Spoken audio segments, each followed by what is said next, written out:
የጤና ልማትና ጸረ ወባ ማህበር አሁንም የማህበረሰቡ የጤና ችግር የሆነውን ወባ ለመከላከል በሚደረገው ጥረት በተለይ ግጭት በሚስተዋልባቸው አካባቢዎች መድኃኒቶችን እያቀረብኩ ነው ሲል አስታውቋል። ማህበሩ አክሎም የወባ ስርጭትን ለመከላከል በተለይ ለወባ ተጋላጭ በሆኑ አካባቢዎች ላይ በሚተገበሩ የልማት ፕሮጀክቶች ላይ የሚሰሩ ሰራተኞችም በወባ እንዳይያዙ በትኩረት እየሰራ መሆኑን ተናግሯል።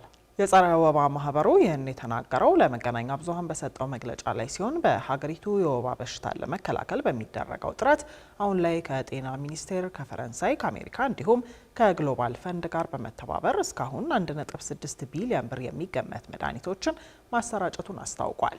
መግለጫውን የተከታተለው ሪፖርተራችን ፍስሐ ደሳለኝ ተጨማሪ ዝርዝር መረጃ አዘጋጅቷል።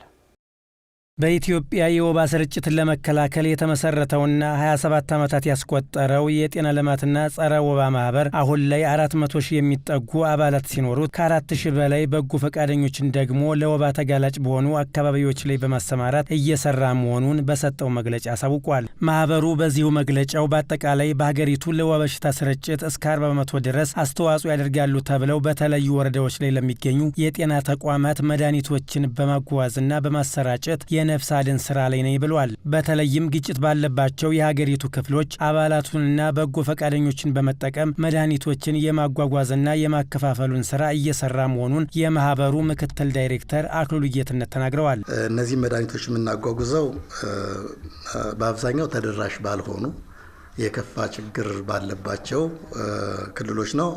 ስምምነቱ መድኃኒቱ የመንግስት ነው። የማጓጓዣ ገንዘቡን የአሜሪካን መንግስት በተለይ በአሁኑ ሰዓት የሰፕላይ ቼኑን የአቅርቦት ሰንሰለቱን ማጠናከር ላይ ትኩረት አድርጎ የሚሰራ የአሜሪካ ፕሮጀክት ነው። ጤና ልማትና ጸረ ወባ ማህበር የኛ ድርጅት ደግሞ ያለውን መዋቅር በመጠቀም ግጭት ባለባቸው አካባቢዎች የማጓጓዙንና የማከፋፈሉ ስራ በቤኒሻንጉል ጉሙዝ፣ በአማራና በኦሮሚያ ክልሎችም ይህንን ህይወት አድን ላይፍ ሴቪንግ ተግባር በማከናወን ላይ እንገኛለን። የምናጓጉዛቸው መድኃኒቶች መሰረታዊ መድኃኒቶች ናቸው። የእናቶችና ህጻናትን ጤና የሚጠብቁ ለህጻናት እና ለእናቶች ለክትባት አገልግሎት የሚውሉ የህይወት አድን መድኃኒቶችን ነው የምናከፋፍለው። ምክትል ዳይሬክተሩ አክለውም ማህበሩ ከመዲናው አዲስ አበባ በተለያዩ ክልሎች ወደሚገኙ ከ900 በላይ ለሚሆኑ የጤና ተቋማት መሰረታዊ የወባ መከላከያ መድኃኒቶችን ማሰራጨቱን ገልጸዋል። ከአዲስ አበባ ወደ ክልል ማከማቻ መጋዘኖች፣ ከክልል ማከማቻ መጋዘኖች ደግሞ ወደ ጤና ተቋማት የማጓጓዝ ስራን በመስራት በዚህ ዓመት ብቻ ከ987 በላይ የጤና ተቋማት እነዚህ መሰረታዊ የጤና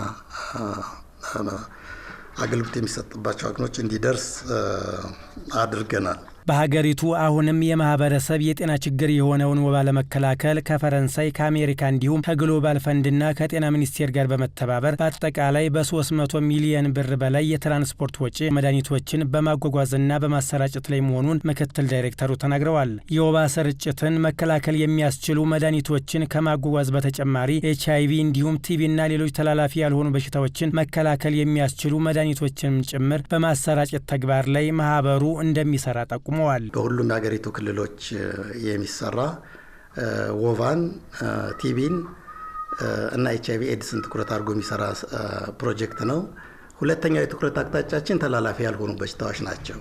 ተላላፊ ላልሆኑ በሽታዎች አጋላጭ ምክንያቶች ላይ በማስተማር በመቀስቀስ እና ሕግ እንዲወጣና ተግባራዊ እንዲሆን በመስራት ላይ ነው። የጤና ልማትና ጸረ ወባ ማህበር ምክትል ዳይሬክተሩ ጨምረውን ባለፉት 2 ዓመታት መሰረታዊ የወባ መከላከያ መድኃኒቶችን የማጓዝ ስራ በመስራት ወደ 6.9 ሚሊዮን የሚጠጉ ሰዎች የመድኃኒት አቅርቦት እንዲያገኙ መደረጉንም አሳውቀዋል።